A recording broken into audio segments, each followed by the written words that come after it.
चलिए, स्वागत है आप सभी का आपके अपने YouTube चैनल द मैक्सिमल पे। आज हम लोग नया लेक्चर लेकर के आए हैं और टाइप 5 को ही कंटिन्यू करेंगे पिछले लेक्चर के अकॉर्डिंग ही। ठीक है, टाइप 5 का बी तक हो गया था, मैंने आपको होमवर्क दिया था, उम्मीद है आपने होमवर्क किया होगा और कमेंट सेक्शन में आंसर दिए होंगे। ठीक है, तो अभी हम लोग टाइप 5 का सी कर रहे हैं। आप थोड़े से बदलाव इसमें देख सकते होंगे।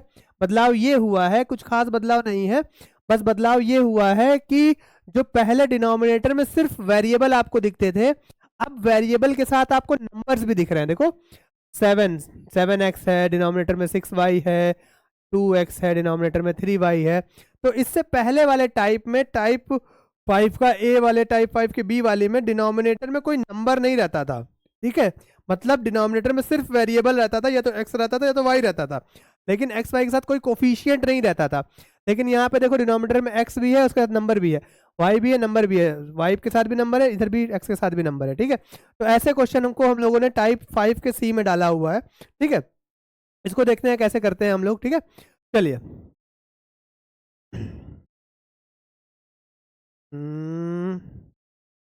चलिए, यहाँ पे भी मैंने आपको जैसे ही बताया कि जब भी कभी देखो, मैं इसलिए और ज्यादा क्वेश्चन नहीं करा रहा हूँ एक ही टाइप के। देखो, टाइप ए के मैंने एक क्वेश्चन कराया, टाइप बी के भी एक क्वेश्चन कराया, टाइप सी के भी एक क्वेश्चन कराएंगे, क्योंकि ये सारे टाइप एकदम मिलते जुलते हैं। ठीक है, इसीलिए हम लोग मल्टीपल क्वेश्चन एक टाइप के नहीं कर रहे हैं। जहां भी मुझको लगेगा कि हाँ मल्टीपल क्वेश्चन एक टाइप के कराने चाहिए, वहां मैं ज्यादा क्वेश्चन भी कराऊंगा। ठीक है, तो चलो यहाँ देखो, जैसे मैंने आपको बताया कि कभी भी डिनोमिनेटर में आपको वेरिएबल दिखे तो उसको लेट करिएगा। ठीक है, जैसे हम 1/x को p लेट कर लेते हैं, 1/y को q लेट कर लेते हैं, कोई समस्या नहीं है, वही चीज हम लोग यहाँ भी करेंगे। तो चलो, लेट कर लो 1/x को p एंड 1/y को 1/y को q लेट कर लेंगे। ठीक है, इस चीज का ख्याल रखिएगा। ओके ओके ओके ओके, ठीक है। चलो, अब पहला वाला ये जो इक्वेशन, इसको पहले यहाँ कॉपी करिए। 1/7x प्लस 1/6y, एक एक करके सॉल्व करना है। ठीक है, एक एक करके सॉल्व करना है। ठीक है, अब यहाँ देखो, यहाँ दिख रहा है। ठीक है, 1/7, देखो 1/7x को 1/7 इंटू 1/x लिख सकते हैं, प्लस 1/6y को 1/6 इंटू 1/y लिख सकते हैं, ब्रैकेट के साथ। ब्रैकेट का यूज बहुत जरूरी है, ब्रैकेट का यूज बहुत जरूरी है। ठीक है, देखो 1/7x को लिख सकते हैं 1/7 इंटू 1/x, मल्टीप्लाई करोगे फिर यही आ जाएगा। 1/6y को लिख सकते हैं 1/6 और 1/y। ठीक है, अब यहाँ देखो, 1/x को क्या लिख सकते हैं, p। 1/7 एज इट इज है। ठीक है, 1/x को p लिख दिया, 1/6 एज इट इज है, 1/y को q लिख दिया। ठीक, 3 इक्वल टू p इंटू 1 कितना आएगा, p/7, q इंटू 1 कितना आएगा, q/6, 3। ठीक है, अब इसका आपको देखो, डिनोमिनेटर में आपको नंबर दिख रहा है तो क्या करना पड़ेगा, एलसीएम लेना पड़ेगा। डिनोमिनेटर में अगर नंबर दिख रहा है तो क्या करना पड़ेगा बेटा, एलसीएम लेना पड़ेगा। ठीक है, तो एलसीएम ले लेते हैं हम लोग, चलो देखो। ठीक है, 7 और 6 का एलसीएम 7 इंटू 6 लिख दो, 7 7 कैंसिल, 6 ऊपर मल्टीप्लाई 6p आ जाएगा, 6 से 6 कैंसिल होगा, 7 ऊपर मल्टीप्लाई 7q हो जाएगा, 3। ठीक है, चलो अब यहाँ देखो, ये आ गया 6p प्लस 7q। अब ये देखो, 7 इंटू 6 कितना आता है, 42 आता है ना। ठीक है, 42 इंटू 3 कर लेंगे, तो यहाँ 42 इंटू 3 आ जाएगा। 6p plus 7q is equals to, multiply कर लो, ये 6 हो जाएगा और ये हो जाएगा 12। ठीक है, 126, ये बन गया आपका इक्वेशन नंबर 1। ये बन गया इक्वेशन नंबर 1। ठीक है, तो देखो यही नॉर्मल चीज है। 1/x को p लेट किया, 1/q को 1/y को q लेट कर लिया, जो क्वेश्चन दिया था उसको कॉपी किया, उस इसको देखो, इसको बनाना इस तरह बनाना आपको आना चाहिए। मैं इसीलिए एक एक स्टेप लिख के दिखा रहा हूँ ताकि आपको इस तरह बनाना आ जाए। वैसे मैं डायरेक्ट यहाँ से यहाँ स्विच कर सकता हूँ, ठीक है, लेकिन फिर कोई मतलब नहीं है। तो आप देखो 1/7x को कैसे लिख सकते हैं, 1/7 इंटू 1/x, और 1/6y को 1/6 इंटू 1/y, और इसी 1/x की जगह p, इसी 1/y की जगह q। बाकी आपका एलसीएम है, आप जानते हैं। ठीक है, एलसीएम वगैरह लेना आपको आता होगा, उम्मीद है। नहीं आता तो फिर बड़ी बुरी समस्या हो जाएगी आपके साथ। अब चलो, सिमिलरली आप देखो इस वाली इक्वेशन को देखो, 1/2x minus 1/3y equal to 5। अब 1/2x को क्या लिख सकते हैं, 1/2 इंटू 1/x माइनस 1/3y कैसे लिख सकते हैं, 1/3 इंटू 1/y इक्वल टू 5।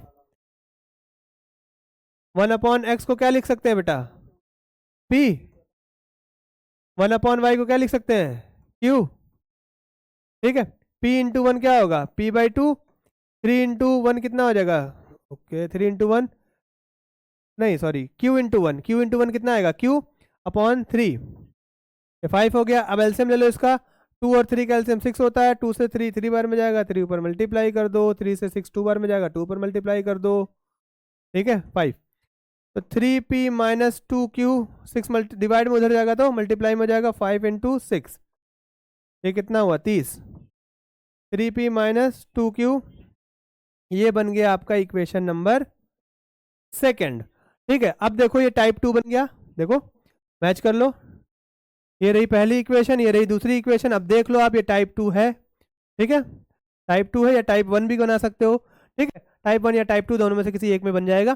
तो इतना मेरे ख्याल से यही चीज मेन होती है बेटा, यही चीज मेन होती है। जो जितने भी टाइप आप पढ़ते हो अलग अलग तरह के, वो सारे टाइप में बस थोड़ी सी कैलकुलेशन रहती है, जब तक आप नॉर्मल इक्वेशन ना बना लो। ठीक है, ये सारी कैलकुलेशन देखो सिर्फ किस लिए है, ताकि नॉर्मल इक्वेशन बन जाए। ये सारी कैलकुलेशन किस लिए, नॉर्मल इक्वेशन बन जाए। और x और y की जगह p और q आ गया है। तो अब यहाँ पे जो इक्वेशन बनी है पहली और दूसरी, इसको हम सिंपल एलिमिनेशन से सॉल्व करेंगे, कोफिशिएंट इक्वल करेंगे, फिर सॉल्व करेंगे, एक वेरिएबल को हटा देंगे, p या q को हटा देंगे, वहां से दूसरे की वैल्यू निकाल लेंगे। ठीक है, तो वही चल रहा है यहाँ। देखो पहले हम x y लिया करते थे दूसरी इक्वेशन में, यहाँ पे बस p और q आ रहा है। जब p और q की वैल्यू आ जाएगी तो x और y हम यहाँ से निकाल लेंगे, कोई समस्या है नहीं होनी चाहिए। ठीक है, अब देखो पहली इक्वेशन में यहाँ 6p है, पहली इक्वेशन में यहाँ 6p है, दूसरी इक्वेशन में यहाँ 3p है। ठीक है, अगर मैं इस इक्वेशन को, इक्वेशन 2 को कोफिशिएंट बराबर करना है बेटा, कोफिशिएंट बराबर करना है। दूसरी इक्वेशन में अगर मैं 2 से मल्टीप्लाई कर दूं तो क्या यहाँ पे 6 नहीं आ जाएगा? और जब 6 आ जाएगा तो क्या कोफिशिएंट सेम नहीं हो जाएगा? 6p हो जाएगा। तो जल्दी मल्टीप्लाई कर देते हैं, मल्टीप्लाई इक्वेशन सेकेंड बाई 2। ठीक है, 2 मल्टीप्लाई कर दिया तो 2 into 3p minus 2q equal to 30 into 2, दोनों तरफ मल्टीप्लाई होगा ना। तो 6p minus 4q is equals to 60। ये थर्ड इक्वेशन, ये थर्ड इक्वेशन है, ये थर्ड इक्वेशन बेटा देखो। ठीक है, ये रही थर्ड इक्वेशन, ये 6p है। ठीक है, चलो अब हम सॉल्व करेंगे। 6p और 6p कोफिशिएंट सेम आ गया, ये भी 6p है, ये भी 6p है, कोफिशिएंट सेम हो गया। तो हम सॉल्व करेंगे इक्वेशन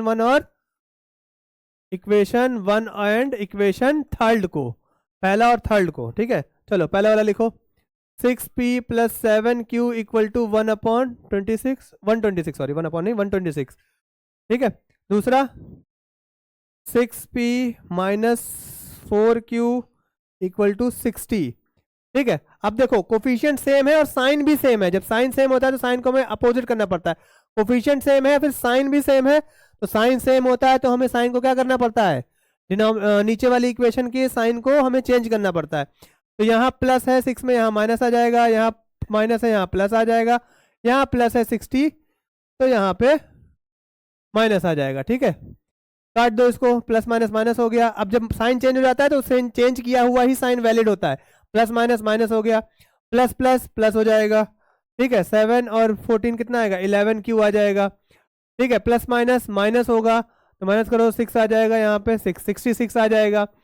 अब q की वैल्यू कितनी आने वाली है, 66 और 11 मल्टीप्लाई में इधर डिवाइड में आ जाएगा, तो q की वैल्यू आपको 6 मिल जाएगी। q की वैल्यू कितनी मिल जाएगी बेटा, आपको 6 मिल जाएगी। जब q की वैल्यू 6 आ गई है तो हमने q को क्या लेट किया था, q is equals to 1/y let किया था। तो q की वैल्यू 6 आ गई तो q की जगह 6 रख देंगे, यहाँ 1/y है, 6 के नीचे कुछ नहीं होता मतलब 1 होता है। रेसिप्रोकल कर दोगे तो ये 6/1 आ जाएगा, ये y/1 आ जाएगा। आ रही बात समझ, ओह उल्टा कर दिया, 1 मिनट सॉरी। ये रेसिप्रोकल कर दोगे तो 1/6 आ जाएगा, डिनोमिनेटर न्यूमरेटर में, न्यूमरेटर डिनोमिनेटर में, और y 1/y का रेसिप्रोकल होगा तो y/1 आ जाएगा। तो y/1 का मतलब y ही होता है, तो y की वैल्यू कितनी आ गई, y की वैल्यू 1/6 आ गई। ठीक है, y की वैल्यू 1/6 आ गई। अब x की वैल्यू निकालने के लिए हमको पहले ये p की वैल्यू निकालनी पड़ेगी। ठीक है, हमें x की वैल्यू निकालने के लिए पहले p की वैल्यू चाहिए। तो p की वैल्यू निकालने के लिए इस q की वैल्यू को पहला दूसरा तीसरा चौथा किसी में भी इक्वेशन में पुट कर लेंगे, पहला दूसरा तीसरा किसी में भी पुट कर लेंगे, ठीक है। पहला दूसरा तीसरा किसी भी पुट कर लेंगे, हमें छोटा देखना है, छोटा कौन सा है, तो पहला थोड़ा बड़ा लग रहा है, दूसरा छोटा छोटा है, ठीक है। तो इस क्यू की वैल्यू को इस क्यू की वैल्यू को सेकंड इक्वेशन में पुट करके पी की वैल्यू निकालेंगे, और जब पी की आ जाएगी तो यहाँ पुट करके एक्स की वैल्यू निकाल देंगे, ठीक है। इसको लिख लो, put the value of Q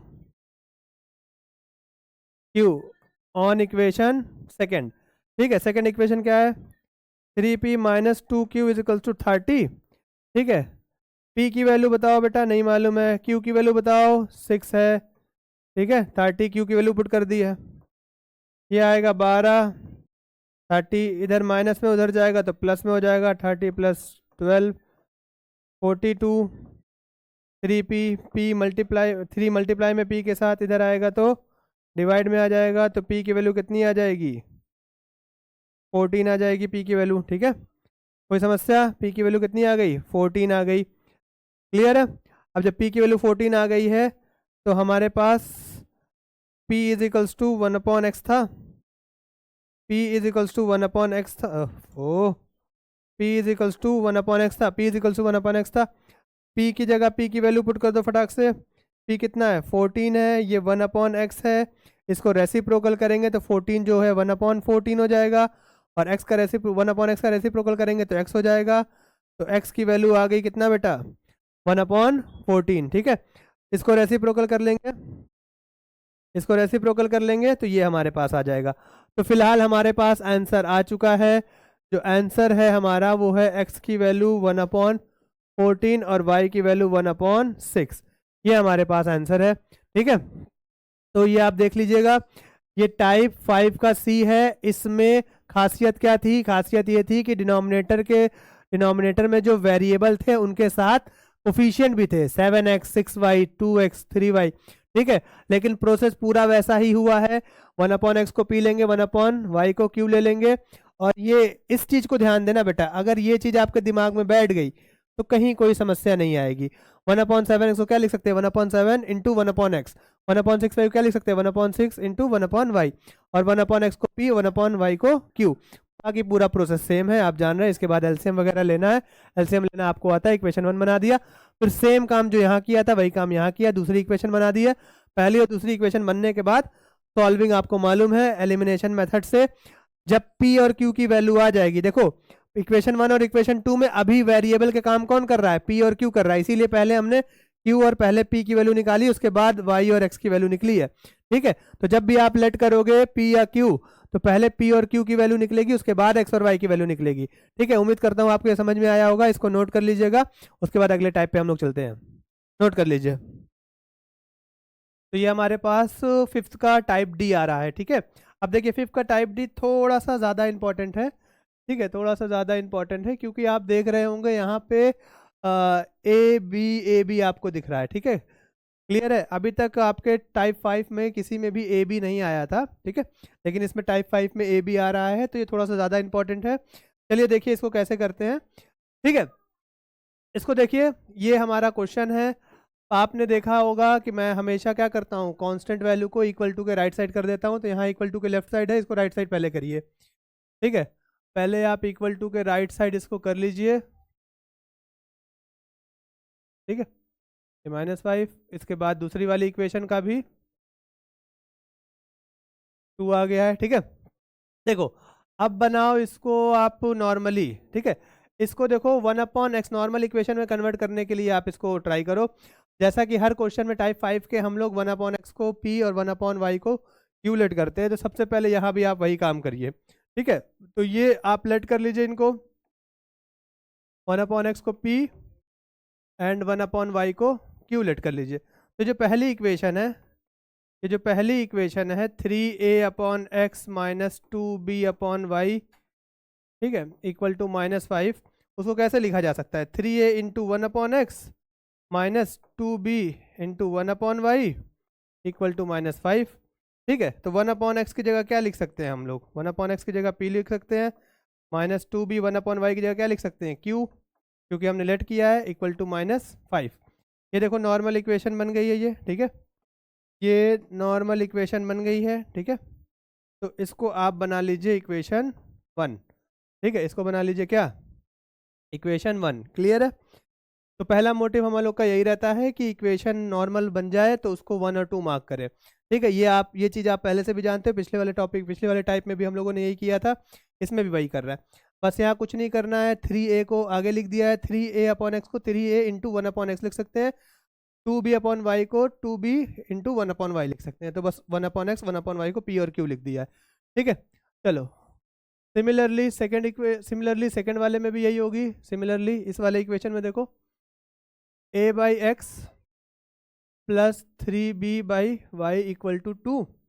तो a बाई एक्स को लिख सकते हैं a into 1 upon X plus 3 by Y को लिख सकते हैं 3b into 1 upon Y equal to 2। अब देखो यहाँ पे 1 अपॉन एक्स को p, ठीक है, और 1 अपॉन वाई को q लिख सकते हैं, ये 2 हो गया। तो ये बन गया हमारा टाइप 2। ये नॉर्मल इक्वेशन हो गई है, ये टाइप 2 बन गया है, ठीक है। बस आप नोटिस कर पा रहे होंगे कि जहाँ पे x का कोफिशिएंट या p और q का कोफिशिएंट हुआ करता था एज अ नंबर, यहाँ पे a और b भी साथ में आ रहे हैं, ठीक है। तो कोई पैनिक होने वाली बात नहीं है, नॉर्मल है, ठीक है। अब देखो यहाँ पे, तो 3ap minus 2bq equal to -5, ये पहली इक्वेशन है। ap plus 3bq equal to 2, ये है आपकी दूसरी इक्वेशन। अब क्योंकि नॉर्मल इक्वेशन में कन्वर्ट हो गया है, अब नॉर्मल इक्वेशन में जब कन्वर्ट हो जाता है तो हम लोग क्या करते हैं, नॉर्मल बेसिक मेथड लगाते हैं जो सबसे टाइप 1 वाला था। क्या करना होता है, कोफिशिएंट को सेम करना होता है, ठीक है। तो दोनों नॉर्मल इक्वेशन में कन्वर्ट कर दिया है, अब कोफिशिएंट को सेम करना है। देखो जितनी भी सारी दिक्कतें होती हैं वो स्टार्टिंग में ही होती हैं, ठीक है। थोड़ा सा चेंज करके आप जैसे ही नॉर्मल इक्वेशन में कन्वर्ट हो जाता है, जैसे ही नॉर्मल इक्वेशन में कन्वर्ट हो जाता है तो फिर बेसिक चीज़ें लगने लग जाती हैं। अब देखो यहाँ पे ध्यान दो, 3ap है यहाँ पे। अगर मैं p का कोफिशिएंट देखूँ तो ये 3a है, ठीक है। और यहाँ पे p का कोफिशिएंट a है। किस चीज़ की कमी है, इसके कंपैरिजन में यहाँ 3 है, यहाँ पे 3 नहीं है, ठीक है। तो अगर मैं इस इक्वेशन को 3 से मल्टीप्लाई कर दूँ, सेकेंड इक्वेशन को, तो यहाँ भी 3ap आ जाएगा, यहाँ तो 3ap पहले से ही है। तो कोफिशिएंट p वाला क्या हो जाएगा, सेम हो जाएगा ना। तो चलो करते हैं, देखो मल्टीप्लाई इक्वेशन सेकेंड बाई 3। तो देखो 3 इधर रहेगा, लेफ्ट वाला पार्ट लेफ्ट की तरफ लिख दिया, 2 की जगह 2 लिख दिया, इंटू 3। लेफ्ट भी 3 मल्टीप्लाई है, राइट भी 3 मल्टीप्लाई है। अंदर मल्टीप्लाई करो 3ap, फिर अंदर मल्टीप्लाई करो 9bq इक्वल टू 6। ये बन जाएगा इक्वेशन आपका थर्ड, ठीक है। ये इक्वेशन थर्ड बन गई आपकी। क्लियर हो रही बात।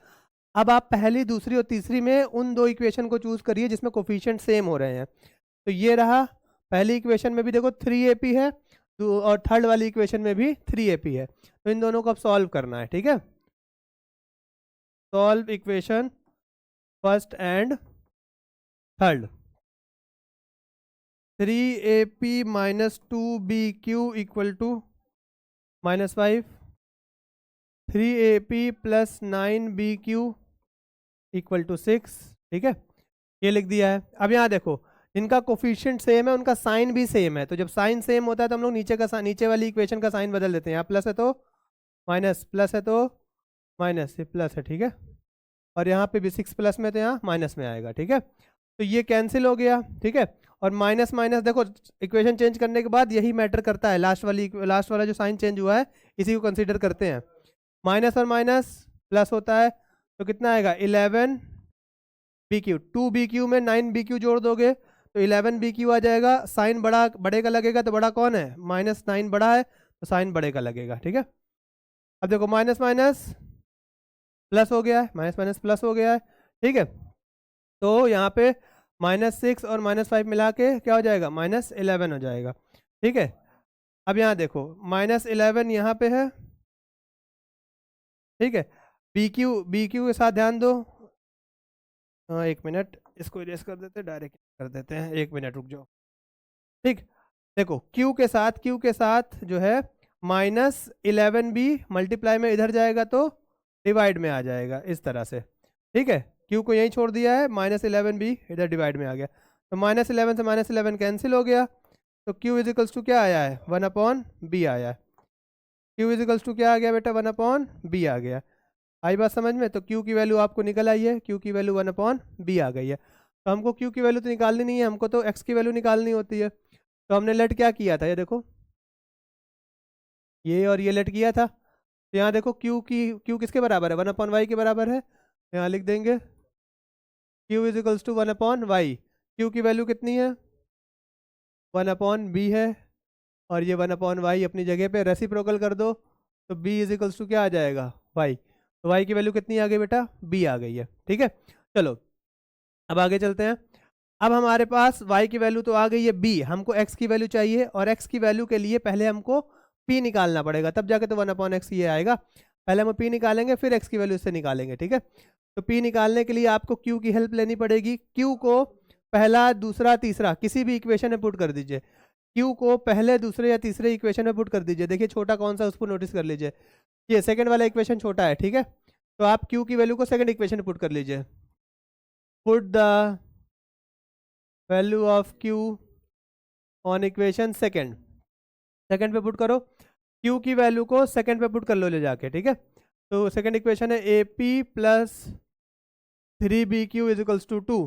ठीक है, a की जगह a लिख दो, p की जगह p लिख दो, 3 की जगह 3, b की जगह b, q की जगह क्या लिख सकते हैं बेटा, 1/b, q की जगह 1/b। ठीक है, p से b कैंसिल हो गया, तो AP अपनी जगह पे प्लस अपनी जगह पे 3 बन जा, 3 इंटू 1 3 हो जाएगा, यहाँ 2 आ जाएगा। AP यहाँ प्लस में 3 उधर जाएगा तो माइनस में 3 हो जाएगा, माइनस 1 आएगा, प्लस माइनस माइनस साइन बढ़ेगा लगेगा।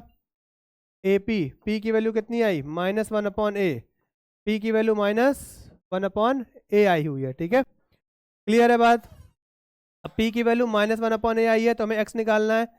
तो p is equals to 1/x लिया था हम लोगों ने, p is equals to 1/x, p की वैल्यू कितनी है, -1/a, और ये 1/x हो गया। रेसिप्रोकल कर दो, रेसिप्रोकल कर दो, तो ये हो जाएगा -a/1 is equals to x/1। अब नीचे 1 का कोई मतलब है नहीं, तो -a इज इक्वल्स टू कितना आ गया, x। तो मतलब x की वैल्यू कितनी आ गई हमारे पास, x की वैल्यू कितनी आ गई, -a आ गई x की वैल्यू। ठीक है, तो देखो यहाँ पे हमारे पास जो आंसर आया है, x is equals to -a आया है, और y is equals to b आ गया है। ये हमारे पास आंसर आया है। ठीक है, उम्मीद कर रहा हूँ आपको समझ में आया होगा। है कुछ नहीं आप में, a और b से आप बिल्कुल भी कंफ्यूज मत होइएगा। ठीक है, a और b कोई मैटर नहीं करता है, कोई बहुत टफ चीज़ नहीं है। चुपचाप आप अपने सिस्टम को फॉलो करिएगा, जो आपको मैंने मेथड बताया वही फॉलो करिएगा। सबसे पहले आपको क्या करना है, जो भी कांस्टेंट है उसको राइट साइड कर लेना है। ठीक है, उसके बाद नीचे डिनोमिनेटर में आपको x दिख रहा है, y दिख रहा है, मतलब वेरिएबल दिख रहा है, तो उसको 1/x को p और 1/y को q लिख कर लीजिएगा। उसके बाद ये वाली इक्वेशन को कॉपी किया है, तो और इसको हम इस तरह लिख सकते हैं, और 1/x की जगह p, 1/y की जगह q। सेम चीज़ हमने दूसरी इक्वेशन के साथ भी की है। ठीक है, और दूसरी इक्वेशन बना दी है। फिर जब ये नॉर्मल इक्वेशन कन्वर्ट हो गई हैं, तो फिर हमने कोफिशिएंट को इक्वल किया है। हमने नोटिस किया कि यहाँ पे 3 था, यहाँ पे 3 नहीं है, तो 3 मल्टीप्लाई कर दिया दूसरी इक्वेशन में। उसके बाद थर्ड और फर्स्ट को सॉल्व करके हमने q की वैल्यू निकाली है, q से फिर y की वैल्यू निकल गई है। फिर इस q को सेकंड इक्वेशन में पुट कर दिया है, मैंने सेकंड में पुट किया, आप पहले दूसरे तीसरे किसी में भी पुट कर सकते हैं। तो मैं कोशिश ये करता हूँ कि जो इक्वेशन छोटी दिख रही है उस पर पुट कर लूँ, ज़्यादा आसान रहता है। ठीक है, आप लोग भी यही करेंगे तो लेंदी कैलकुलेशन से बच जाएंगे। ठीक है, तो फिर इसके बाद आप सीधे सीधे सीधे सेकंड इक्वेशन में पुट करके p निकाल लीजिए, p से आपको x मिल जाएगा इनके थ्रू। ठीक है, तो इसको नोट कर लीजिएगा। एक और हम आपके मतलब इसका एक और एग्जांपल हम लोग करेंगे, एक और क्वेश्चन हम लोग इसके करेंगे। ठीक है, ताकि आपको और समझ में आ जाए, इसको नोट कर लीजिए। चलिए, एक और इसी का पीछे वाले टॉपिक का ही एक सिमिलर टाइप का क्वेश्चन है, इसलिए एक क्वेश्चन और कर रहे हैं, क्योंकि यह हो सकता है आपको ये टफ लग रहा हो, इसलिए हम लोग एक क्वेश्चन और प्रैक्टिस के लिए करेंगे। चलिए शुरू करते हैं। ठीक है, सिमिलर क्वेश्चन ही है। देखो, पहले आप इस कांस्टेंट वाली चीज़ को उस तरफ भेज लो, 2a/x plus 3b/y equal to 7, 4a/x minus b/y is equals to 5। Equation नहीं, अभी इसको इक्वेशन 1 नहीं बनाएंगे। ठीक है, फिर लेट कर लीजिए आप लोग, जैसे आप लोग लेट करते हैं 1/x को p एंड 1/y को q, क्योंकि कोफिशिएंट वेरिएबल जो डिनोमिनेटर में है, तो 1/x को p और 1/y को q लेट कर लेंगे। अब देखो, नाउ ये जो पहली वाली है, ये जो पहला वाला इक्वेशन है, ये वाला 2a/x प्लस 3b/y = 17। इसको कैसे लिख 7 नहीं 17 नहीं 7 2a/x + 3b/y = 7। अब 2a/x को 2a × 1/x लिख सकते हैं, प्लस 3b/y को लिख सकते हैं 3b × 1/y = 7। 1/x को p और 1/y को q = 7। ये आपकी नॉर्मल इक्वेशन बन गई है, इसको इक्वेशन 1 बना लीजिए। ठीक है, सिमिलरली दूसरी वाली इक्वेशन ये वाली 4a/x - b/y = 5। ठीक है, तो 4a/x को 4a × 1/x माइनस b/y को b × 1/y = 5। और आपको मालूम है a1/x को क्या लिख सकते हैं p माइनस b 1/y को क्या लिख सकते हैं q = 5। ये आपकी बन गई दूसरी नॉर्मल इक्वेशन, इक्वेशन 2। ठीक है, दूसरी नॉर्मल इक्वेशन है, इक्वेशन 2 बन गई है। ठीक है, अब आपको जैसे आपने देख लिया है कि इक्वेशन 1 और इक्वेशन 2 नॉर्मल इक्वेशन बन चुकी हैं। ठीक है तो इनके कोफिशिएंट को हमको इक्वल करना पड़ेगा, इनके कोफिशिएंट को हमको इक्वल करना पड़ेगा। तो कोफिशिएंट कैसे इक्वल हो सकता है? आप चाहे क्यू के कोफिशिएंट को इक्वल कर लो, चाहे पी के कोफिशिएंट को इक्वल कर लो। देखो यहाँ पे 4 है, 4a है यहाँ पे, और यहाँ पे 2a है p के कोफिशिएंट में। तो अगर इसको नीचे वाली इक्वेशन को, फर्स्ट इक्वेशन को मैं 2 से मल्टीप्लाई कर दूंगा तो यहाँ भी 4 आ जाएगा। ठीक है, और या तो यहाँ देखो सिर्फ bq है और यहाँ पे देखो 3bq है, तो इस इक्वेशन को अगर मैं 3 से मल्टीप्लाई कर दूंगा तो भी ये इसके जैसी बन जाएगी। ठीक है, 3 यहाँ 3 से मल्टीप्लाई कर दूंगा दूसरी इक्वेशन में तो 3bq यहाँ आ जाएगा और यहाँ 3bq पहले से है, तो हम लोग bq को बराबर करेंगे q वाले कोफिशिएंट को सेम करेंगे। तो यहाँ पे मल्टीप्लाई इक्वेशन 2/3। ठीक है, q का कोफिशिएंट यहाँ b है, q का कोफिशिएंट यहाँ 3b है। ठीक है, q का कोफिशिएंट यहाँ 3b है, तो इसको हम लोग इक्वेशन सेकंड को 3 से मल्टीप्लाई कर लेंगे तो यहाँ भी 3b आ जाएगा। चलो 3 मल्टीप्लाई हुआ, लेफ्ट वाले को पूरा लेफ्ट वाला लिख दिया ब्रैकेट के अंदर। ठीक है, लेफ्ट वाला पूरा ब्रैकेट के अंदर है, = 5 और राइट साइड भी 3 मल्टीप्लाई कर देंगे तो ये जाएगा 12ap, फिर अंदर ये इससे मल्टीप्लाई होगा तो इससे भी हो जाएगा -3bq = 15। ये रही इक्वेशन आपकी थर्ड। ठीक है, इक्वेशन थर्ड हो गई है। अब इक्वेशन थर्ड का जो q का कोफिशिएंट वो भी 3b है और इक्वेशन फर्स्ट का जो कोफिशिएंट है q का वो भी 3b है, तो दोनों को हम सॉल्व करेंगे। ठीक है, solve equation first and equation third. देखो उन्हीं इक्वेशन को सॉल्व करते हैं जिनके कोफिशिएंट सेम हो जाते हैं। ठीक है, चलो फटाफट इसको लिखो। 12ap - 3bq = 15, पहला ये थर्ड इक्वेशन है, उसके बाद ये पहली इक्वेशन ये वाली।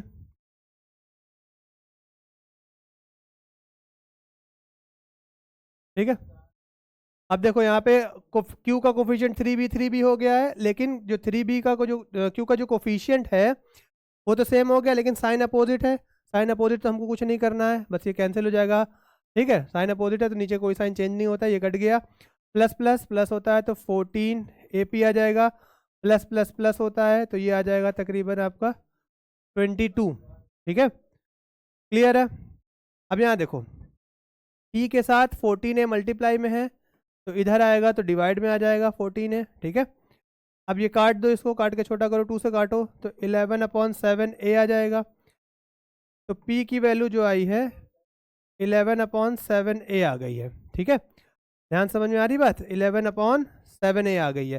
तो अब p की वैल्यू 11/7a आई है तो हमने लेट क्या किया था, यहाँ देखो ये p = 1/x लेट किया था।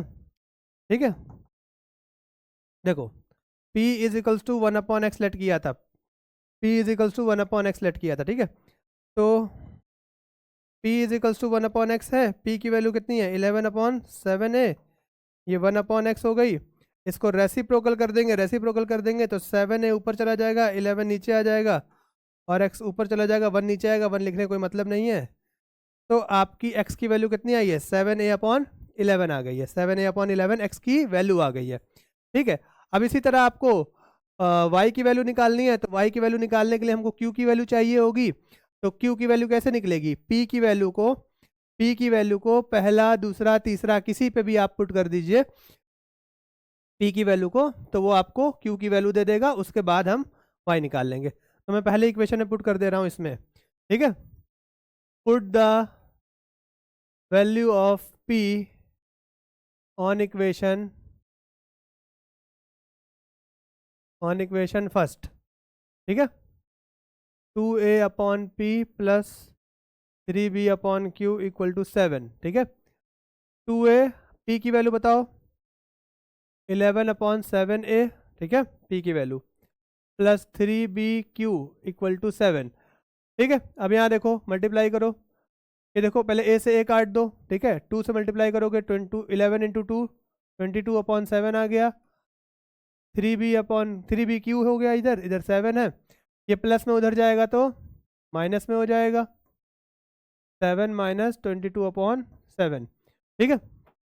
2 से 2 काट दिया, सॉरी a से a काट दिया, 2 इंटू 11 22, और नीचे 7 था ही, प्लस में उधर जाएगा तो माइनस में आ जाएगा, ठीक है।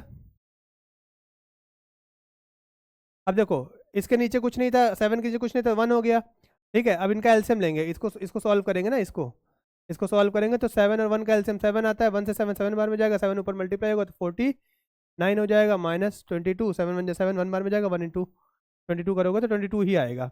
आई होप एलसीएम लेने आपको आता हो। 49 में से 22 माइनस करिए, ठीक है, 27 आ जाएगा। क्लियर है बात? तो ऊपर 27 अपॉन 7 आ गया, ठीक है।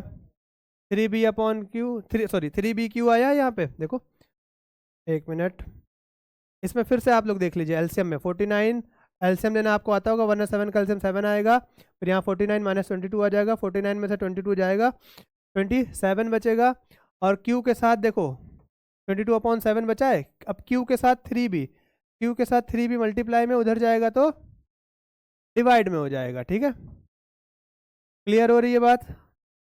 3b मल्टीप्लाई में उधर जाएगा तो डिवाइड में हो जाएगा, 27 अपॉन 7 लिखा ही हुआ है, 3b न्यूमरेटर में है, क्यू के साथ मल्टीप्लाई में है, उधर जाएगा तो डिवाइड में हो जाएगा। मल्टीप्लाई कर लो, 27 यहाँ लिखा हुआ है, और 7 इंटू 3 कितना आएगा, 21b आ जाएगा, ठीक है। क्या ये कुछ छोटा हो सकता है काट के? बिल्कुल हो सकता है। 3 की टेबल में 27 9 बार में आता है, 3 की टेबल में 21 जो है वो 7 बार में आता है, तो 9 अपॉन 7 भी आ गया, क्यू की वैल्यू कितनी आ गई, 9 अपॉन 7 भी आ गई है, ठीक है। ये आपकी क्यू की वैल्यू है। अब आपको वाई निकालना है, ठीक है, तो क्यू इजिकल्स टू क्या लिया था हमने, 1 अपॉन वाई लिया था, q equals to 1 upon y, q equals to 1 upon y let किया था, क्यू की जगह क्या पुट करेंगे हम, क्यू की जगह पुट करेंगे 9 अपॉन 7b, और 1 अपॉन वाई की जगह 1 अपॉन वाई ही रहेगा। अब रेसिप्रोकल कर दो, रेसिप्रोकल करोगे तो 7b upon 9 equal to Y, ठीक है, ये आ जाएगा आपकी y की वैल्यू, ठीक है। 7b upon 9 equal to y, ये y की वैल्यू आ गई, और x की वैल्यू क्या आई हमारे पास बेटा, 7a अपॉन 11, ये x की वैल्यू आ गई, ये हमारा आंसर हो गया है, ठीक है। आई होप आपको समझ में आया होगा। देखो हमेशा आपको ऐसे क्वेश्चन नहीं मिलेंगे जिसमें सिंपल आंसर आ जाए, ठीक है। आंसर ऐसे फ्रैक्शन में भी आ सकते हैं, तो कोई इसमें इशू वाली बात नहीं है, इसीलिए ये क्वेश्चन लिया है हम लोगों ने, ताकि आपको दिखा सकें कि ऐसे सॉल्व होके कोई ऐसे अजीब से भी आपके एक्स और वाई की वैल्यू आ रही है तो भी कोई प्रॉब्लम उसमें नहीं है, आ सकती है, फ्रैक्शन में भी वैल्यू आ सकती है एक्स और वाई की, क्या प्रॉब्लम है उसमें, ठीक है। तो इसको नोट कर लीजिएगा। अब एक बार मैं फिर से जल्दी से रिवाइज कर दे रहा हूँ, क्योंकि ये डिनोमिनेटर में वाई है, ठीक है, और एक्स है, मतलब वेरिएबल है, तो ये टाइप